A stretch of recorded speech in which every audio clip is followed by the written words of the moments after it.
whoever's listening, however you are listening, I want to welcome you back. My name is Grayson Mann, and this is the Man with a Plan podcast, episode 25. Episode 25. That is an insane number. A quarter, 4 quarters to get 100. We've got 1 down, 3 to go.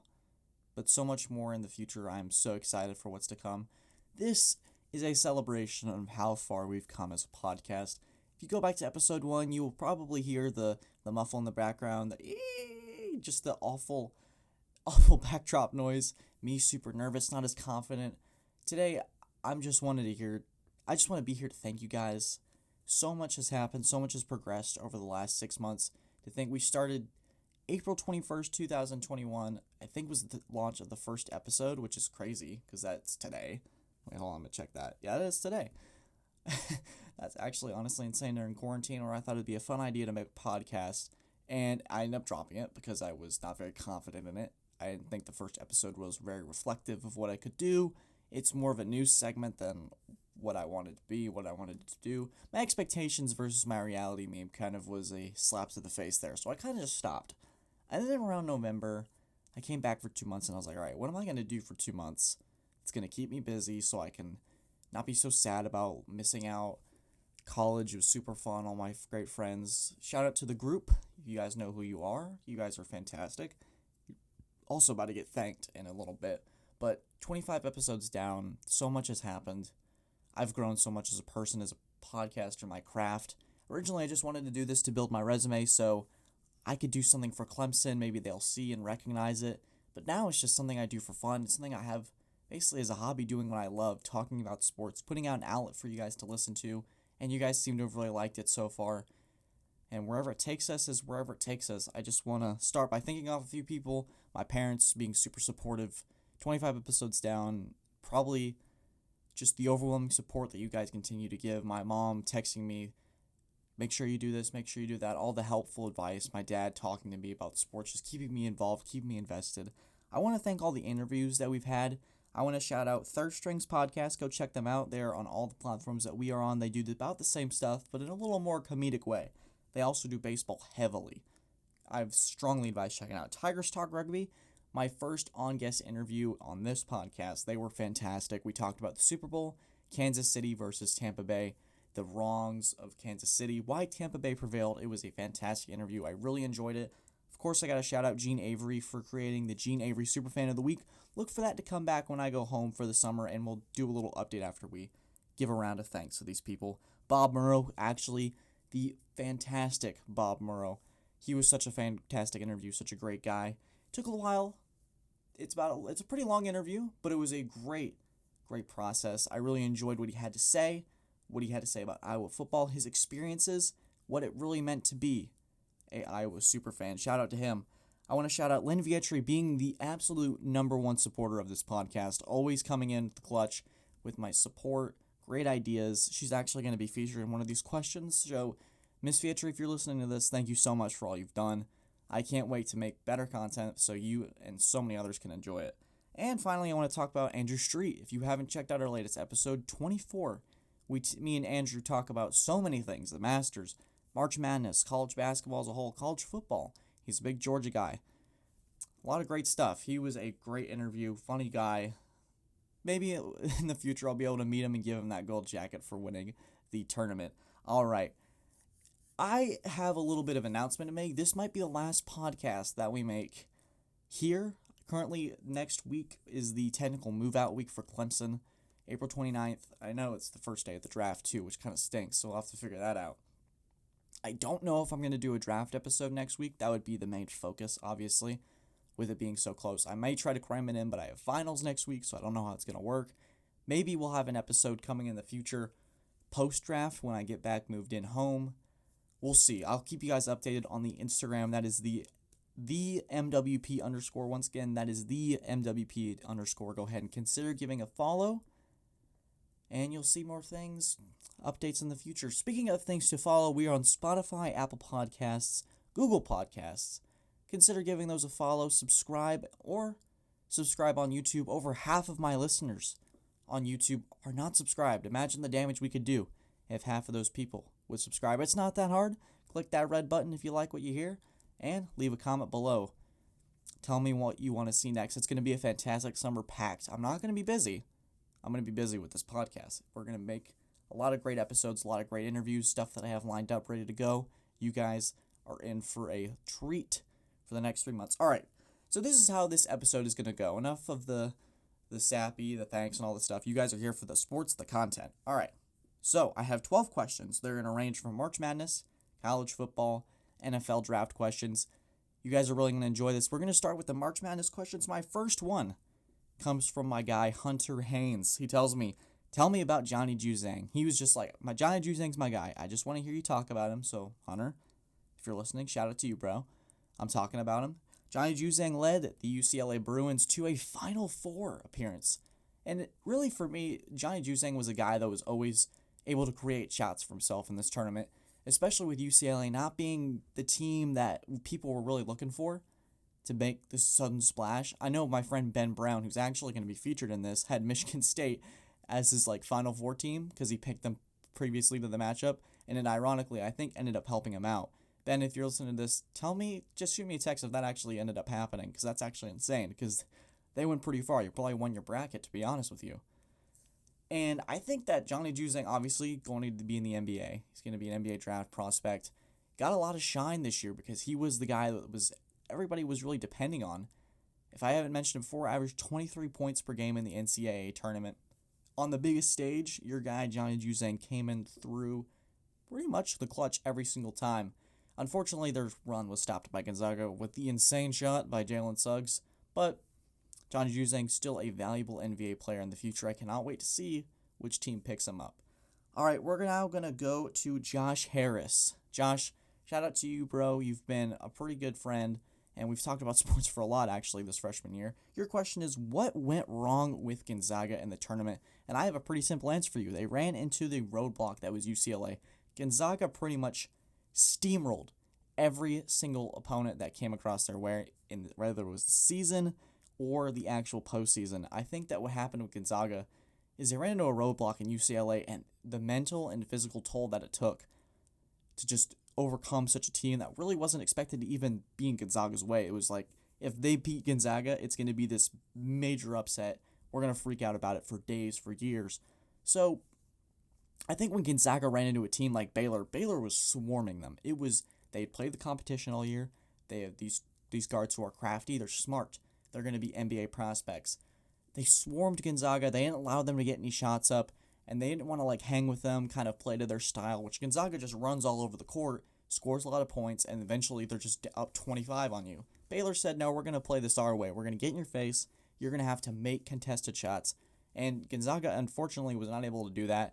So we're going to have to spend another year wondering, does Gonzaga transfer over to the Pac-12? Do they try to find more worthy competition? It's a little harder to make that criticism because in a COVID year, teams get cancellations. They're actually supposed to play each other in the regular season, and the COVID cancellation happened. So maybe things would have been different. They might have gotten pounded in the first game and figured some things out over the film tape, the study, and been like, all right, if we face this team in the championship, we know what to do better.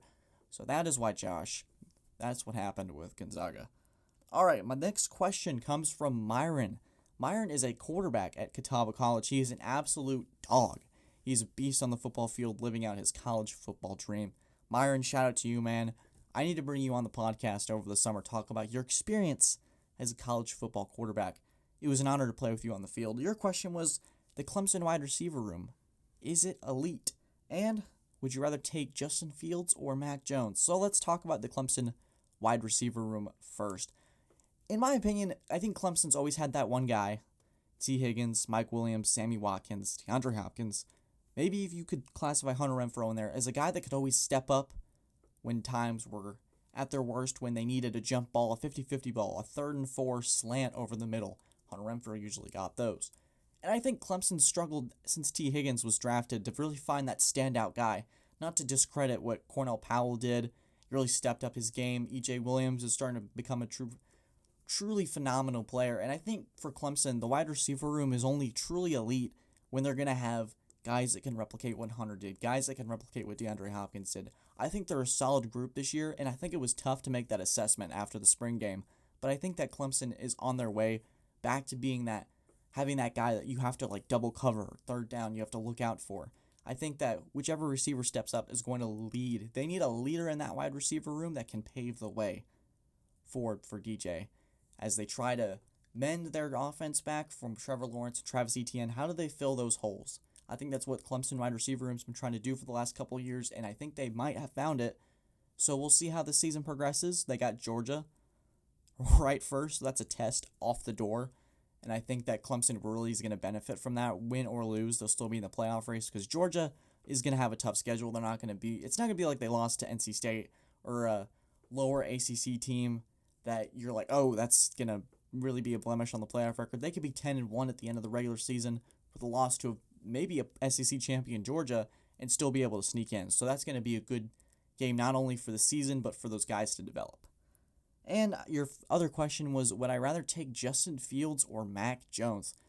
This question is interesting to me because I felt like I was flip-flopping the entire season, and I really dug into the narrative that Fields was not all that. But let me tell you something. Fields is a straight-up winner. In a year dominated by COVID, in a year where the Big Ten wasn't supposed to play at all, Justin Fields was able to lead his team back to the playoffs. I know you're going to say, oh, but the 7 games, the 6 games, and I was a part of this crowd. You can go to the other podcasts. I'm not going to try to be hypocritical and like jump on other positions. I was in this boat. I didn't think Justin Fields was as good as advertised. And then you start to remember, this guy threw 41 touchdowns his sophomore campaign when there was no chaos. He was just off learning the Ohio State system.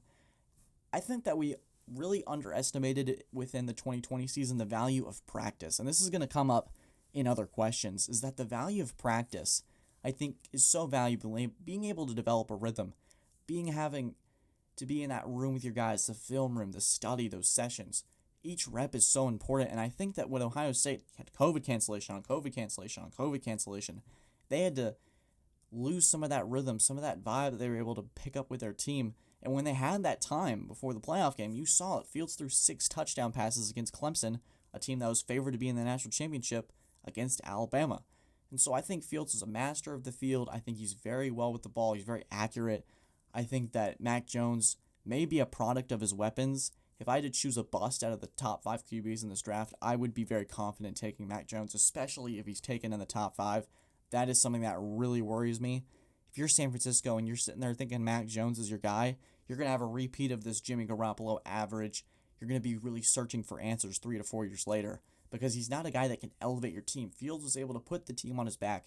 When I thought that James Skalski broke his hip or something, he was able to fight through the pain and throw 6 passing touchdowns on the world's biggest stage in college football. So that's my answer to that question.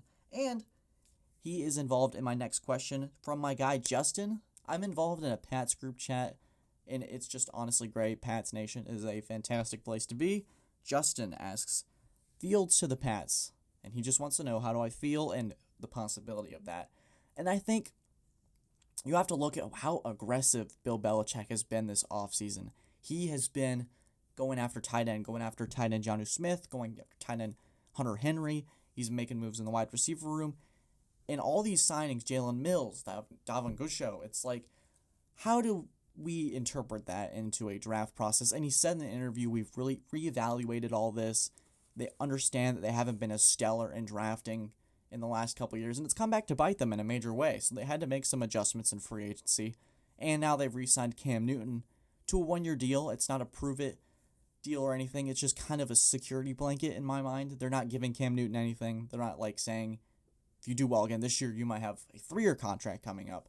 I think that they signed Cam Newton for a very specific reason. I think it's because he's going to be a key mentor in the style that Justin Fields or Trey Lance plays. My prediction is that Belichick is going to get uber aggressive. He's going to trade up to maybe 8, 7. If Fields ends up let's say this. If Mac Jones ends up going third to the 49ers, I think Belichick will absolutely trade up in the draft. The number system is so confusing. Trade up, trade down. He will trade to get Justin Fields in this draft, whether it's trading to Atlanta, trading to Carolina, Denver. He's going to try to get Trey Lance or Justin Fields because they match that style of Cam Newton. Cam Newton's done a lot of growing up in this league. He can teach you how to be a pro. He can teach you how to be accountable. He's had a couple of mistakes, and he has a similar play style to those guys. They're bigger people. They throw the ball well, but their run game is important too. They take a lot of hits. Cam will be able to teach them how to be a pro, and I think that's more important than we realize. All right, this is the last question before we take a short break. It comes from my guy, Ben Brown. Ben, congratulations on your scholarship to USC. U of SC is so lucky to have you. I'm so happy for you, man, that you're only going to be a couple hours away. You better come visit us in Clemson. Ben asks me, what is the possibility of the first 3 picks being QBs, and then what is Denver going to do? I think that first answer to your question is in 100% yes, because we know that 1 and 2 are going to be Trevor Lawrence and Zach Wilson. A lot of stuff has come out. Obviously, with number 1, we've been able to map that for years, that Trevor Lawrence will be number 1. Zach Wilson's a guy that's kind of come out of nowhere and is kind of that Mitchell Trubisky feeling to me, is that team just like all of a sudden fell in love with him. We're kind of like, what? But we understand kind of why. So I think that the Jets are probably more than likely going to take Zach Wilson. And then when San Francisco made this big trade to get up to 3, we assumed it would be for a QB, and it's been a roller coaster of rumors of Justin Fields, Mac Jones, Trey Lance, all this stuff. Like, you don't trade up this much and try to shuffle up the draft in this big of an order when you went 6 and 10. Not enough to get a QB, but if you trade it down and had some assets, Kyle Shanahan's going to try to find a QB to fit in a system. Jimmy Garoppolo is on his way out. We know this. So I think that the possibility is very, very high that we get a 1-2-3 QB kind of thing. And it's it's a lot of mind-blowing. If I had to make a prediction right now, it'd probably be Trevor Lawrence, Zach Wilson, and unfortunately Mac Jones. That's going to be a pick that might make me laugh out loud. Not because Mac Jones is terrible by any means, but I don't think he's worth number 3. If it had been Trey Lance or Justin Fields, I probably would see it and be like, all right, cool. But Mac Jones at 3, ooh, that's scary. Especially, I know the Tua thing, you're kind of like, okay, Tua, that was a little early to make that kind of a call, but I think Tua, he was touted as this generational talent, and Mac Jones is no guy, he doesn't have an it factor to him. All these QB, Trevor Lawrence, he's just generational prospect. Zach Wilson, he's the best athlete. Maybe Trey Lance, the best runner. Justin Fields, the most accurate. You can discuss in the comments on those stereotypes of those QBs, the attributes, whether you agree with that or not. Have a discussion. Drop a comment below if you're watching on YouTube, or DM us on the Man with a Plan Instagram and tell us what you think is going to happen with those QBs. And your Denver question. I have been debating this for a while. I actually did a mock draft on the way home with my brother Mac, and I got to pick the Denver one. And I was thinking, all right, I'm going to say that Denver takes a chance on Drew Lock. I think they say, all right, we faced the injury bug like no other team last year. Cortland Sutton, Von Miller, both go out. Basically our leaders on both sides of the ball, and Drew Lock's development suffered because of it. Now let's bolster up his offensive line. Let's get Rashawn Slater, the guy from Northwestern. I think he's a beast. Big Ten lineman. I think that in the trenches, he's going to be a great fit for Denver. To be able to protect Drew Lock. If that's the route they choose, they can also draft a QB in the second round. Maybe the David Mills guy from Stanford, who started to pop up out of nowhere. Had a great pro day. A lot of scouts are really starting to love him. So that's what I think Denver will do. I think they'll go safe this draft, and then in the later rounds, they'll start to make a lot of noise. Let's say that.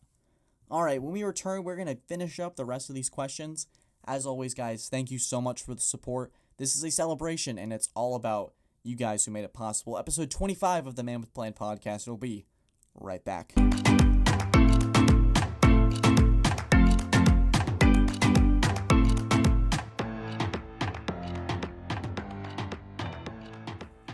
All right, and we are back. This is the Man with a Plan podcast, episode 25, a celebration and a thank you for everything you guys have done for me in this podcast.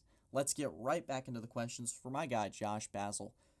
What is your evaluation of the Clemson spring game? And this is a question that I kind of have a tough one answering, because for me, it's just a scrimmage. It's a glorified practice in my mind, and it's just fun to go out in the big event, see everybody again, see all the players, how they've developed.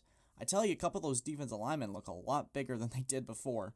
Now, I think for evaluating the talent in the overall competition, the quarterback can't get sacked. They were kind of playing friendly against each other. There's no big hits, there was one big hit, and I was like, oh my goodness. But the other ones, it's just kind of tough to evaluate, like, where we're going to be as a team, because obviously you have the summer camp, a lot of transfers are going to come in, a lot's going to change. A big standout for me was DJ, of course. He's going to be fine. He was throwing bullets and darts. Unfortunately, our backup, Tyson Fumachan, tore his Achilles. He had a great spring day. Our QB room is a little thin, so I don't know how that's going to progress as the season continues. But I think our wide receiver room looked a little solid. Ngata, obviously we don't know what the situation is with Justin Ross. I'm praying that he comes back because he will be a threat if he comes back and he's cleared to play. Woo! The rest of the league has got to watch out for Justin Ross. He could catapult himself into an NFL draft stock, being one of the top receivers if he's healthy again. His production his freshman year speaks for that alone. It's just that nasty injury is a scare for most. So that's really my evaluation on the spring game for you. I got really nothing much than other. We'll see till the summer how it progresses. Maybe I can give you more answers as the season continues and like, oh, this was a player to watch for. This was a guy that kind of stepped up when we needed him the most. So that's pretty much my answer is we'll see. All right, this next question goes to my other high school quarterback, Ethan Hirsch. Ethan Hirsch is a clown. He's my guy. All right, his question is, how does T-Law transition, and he's the best QB? Or how does he transition? Who's the best QB besides Trevor Lawrence? I think Trevor Lawrence is in a perfect spot. Jacksonville is absolutely the perfect place. There's not a lot of pressure for him to change anything because Jacksonville's kind of been this small-ish franchise for a long time. Urban Meyer's going to come in. They're going to be in this together both first years. They're going to have a dynamic duo. Jacksonville's got a lot of good weapons. James Robinson, they really developed well last year. They had a lot of good games that they just ended up losing. And I think they just needed the right QB to put it all together. I think Trevor Lawrence is going to transition fine in the NFL. It was always a matter of placement. If he was going to New York, I was going to be a little worried. But with the Jacksonville Jaguars, I think it's perfect place. It's Florida. It's going to be relaxing. It's going to be a nice place to be around. Disney World's only a couple hours away. Universal, if you're into the more roller coaster scene. I think it'll be great. I think the most important thing is he got the right coach and he got the right location. And then the best QB besides Trevor Lawrence, the generational prospect, my answer is going to be Justin Fields. Now, until he gets drafted, I think Fields is a special talent, and he was vastly overlooked, including people like me. I'm going to raise my hand. I know no one can see it, but I'm raising my hand, and I'm not ashamed to say it. I was wrong. Justin Fields is pretty darn good. So there you go, Hirsch. There is your question answered. This next one comes from my guy, Canon McConnell, childhood friend. Thoughts on Kyle Trask? And he accidentally typed Kyle Trask, so the memes are kind of like piling over. I was like, oh, dude, that's funny. But I think Kyle Trask is kind of this dark horse prospect. I think that if he's drafted to the right situation, he's able to learn for a couple years. His arm talent doesn't blow me away, but I think he was pretty accurate. He's able to stand in the pocket and deliver balls where they needed to be. He was pretty good in games like Alabama, Georgia, the games that mattered. And so there was a lot to like, but I think that he's just overshadowed by the overall attention that these other teams are getting. He was a Heisman finalist. People forget. He threw over 40 touchdowns. He didn't have the best Cotton Bowl, but a lot of his guys kind of dipped out and opted out of the bowl games, which is something I'm not really a fan of. I think that's something needs to be changed there. So I think if Trask gets a fair shot with the right team, maybe a team like the Saints, I think a team like, maybe even San Francisco if they don't go the quarterback route. New England is always an interesting prospect. Indianapolis is a backup, maybe. There's just a lot of teams that I have to think about. Kyle Trask, he'd be a very, very good backup. Maybe like a Case Keenum type guy who just kind of steps up when he needs to, answers the call. He's just your journeyman backup QB. That's where I think Kyle Trask will be in his NFL career. So he's kind of a question mark for me. There's a lot that was loved and then a lot that was really just hated on him for no reason. And I think part of that was just that we ganged up on Florida, the whole Dan Mullen thing. It was like, oh, Florida, Kyle Trask, they kind of shoved them aside for better talents. Mac Jones obviously took over the spotlight there. It was just, I think Kyle Trask will get a fair shot, Canon. This next question comes from Joey. What are the Pats' later round goals? And I was like, this is actually a pretty interesting question because usually you're like, what does New England do in the first round? And I think this really depends, Joey, on what New England does with their first round pick. Because if they get a QB, I think they're going to start to build around the defense. They're going to try to upgrade the front seven. I think New England's biggest problem last year was their run game and their tackling. And whether you attribute that to not being able to have contact practice, I think they need an extra linebacker, an extra defensive lineman in that later round, that stud that they're usually able to find like they had Michael Owenu in the 6th round. I think you need to find that on the defensive side. They need that front seven that can get up there, stop the run, plug up the holes that are needed. I think that New England was really, the run game wasn't as good to be desired. Usually it's pretty good. It's usually able to stop. They're very gap heavy. It's very assignment heavy. They need a guy. Maybe they draft Micah Parsons in the first round and they just fill that need with a superstar defensive man That would be a fantastic pick in my mind. Even if we don't go QB, I think Micah Parsons would be pretty sick. But later round, it just depends on what the inverse is. If they go QB, they'll go defense. If they go defense, they're going to go straight heavy offense. I think they're going to try to upgrade the receivers, get some guys, get some gems. All right, let's move on to this question from Grant. I got to get on my Instagram and find it. So while we're waiting, I want to go on my brother's question, Mac. Mac asks, Grayson, what are the Falcons going to do with that fourth pick? Macgregor. The newly anointed Falcons fan wants to know what they're going to do with that pick. So I say, Atlanta can do one of two things, Macgregor. I think they could go load up on the offense and just go ballistic.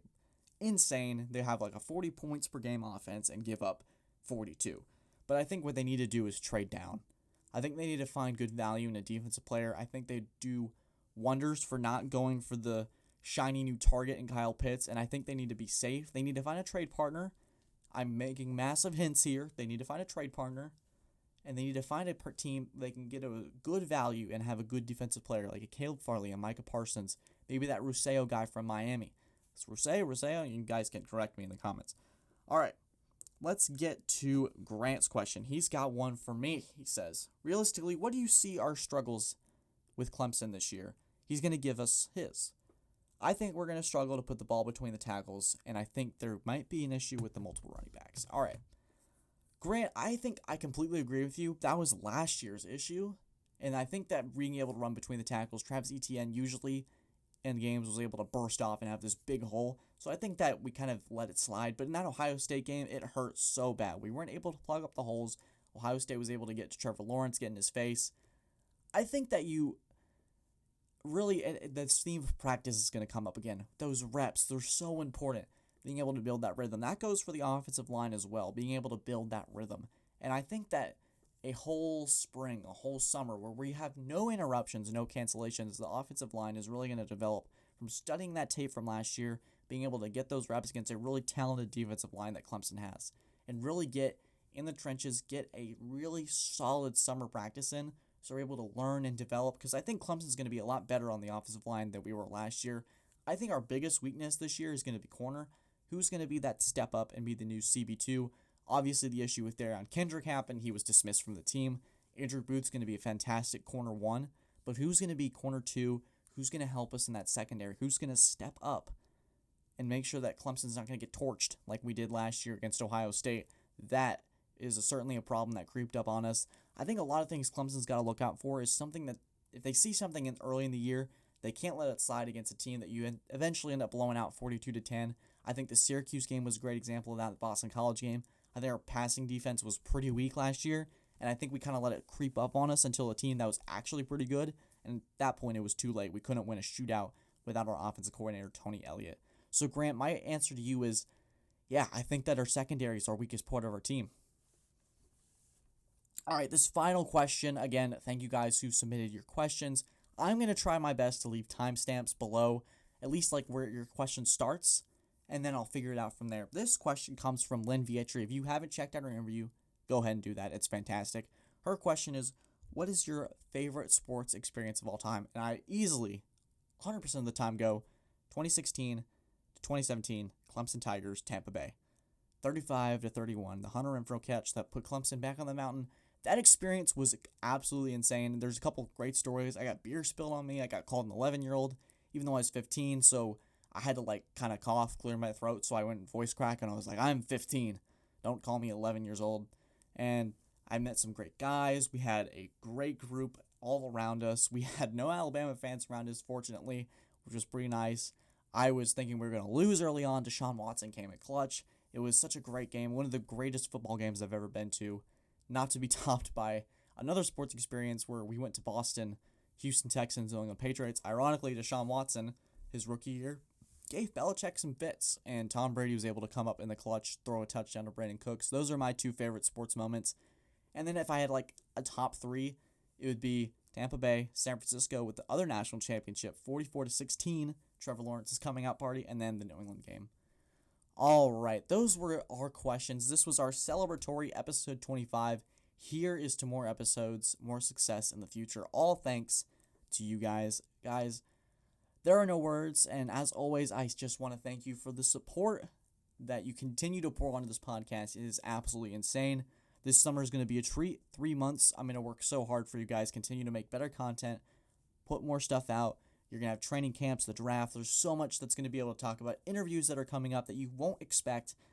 Thank you so much for the support. Have a fantastic day, fantastic weekend, and as always, take care.